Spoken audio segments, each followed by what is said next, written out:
ഉപതെരഞ്ഞെടുപ്പിൽ യാതൊരു ചലനവും ഉണ്ടാക്കാൻ കഴിയാതെ പി.വി. അൻവറിന്റെ DMK ചേലക്കരയിൽ നിർണായക ശക്തിയാകുമെന്ന പ്രഖ്യാപനം പാഴായി. 4000 വോട്ട് തികച്ചു നേടാൻ കഴിയാതെയാണ് DMKയുടെ കന്നി മത്സരം. ചേലക്കരയിൽ വിപ്ലവം സൃഷ്ടിക്കുമെന്ന് അവകാശപ്പെട്ടാണ് പി.വി. അൻവറിന്റെ DMK സ്വതന്ത്ര സ്ഥാനാർത്ഥിക്ക് പിന്തുണ നൽകിയത്. പിണറായിക്കെതിരെ യുദ്ധം പ്രഖ്യാപിച്ച് പോരിനിറങ്ങി ഇടതു വോട്ടുകൾ പിടിച്ചെടുക്കുകയായിരുന്നു ലക്ഷ്യം.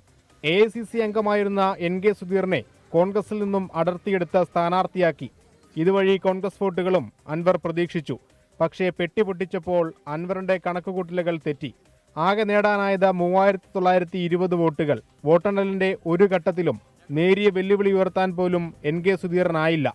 കിട്ടിയതത്രയും പിണറായിസത്തിനെതിരായ വോട്ടെന്ന പി.വി. അൻവർ.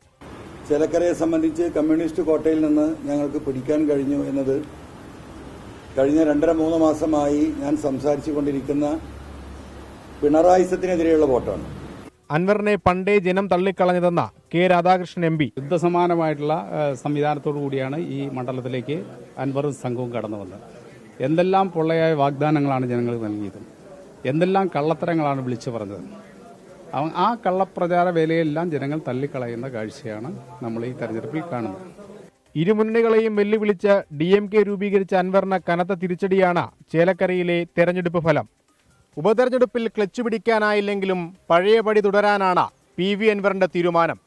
ചില ഞെട്ടിക്കുന്ന വെളിപ്പെടുത്തലുകൾ വരും ദിവസങ്ങളിൽ ഉണ്ടാകുമെന്ന് അൻവറുമായി അടുത്ത വൃത്തങ്ങൾ സൂചിപ്പിക്കുന്നു. ചേലക്കരയിൽ നിന്ന് അശ്വിൻ പാലാഴി.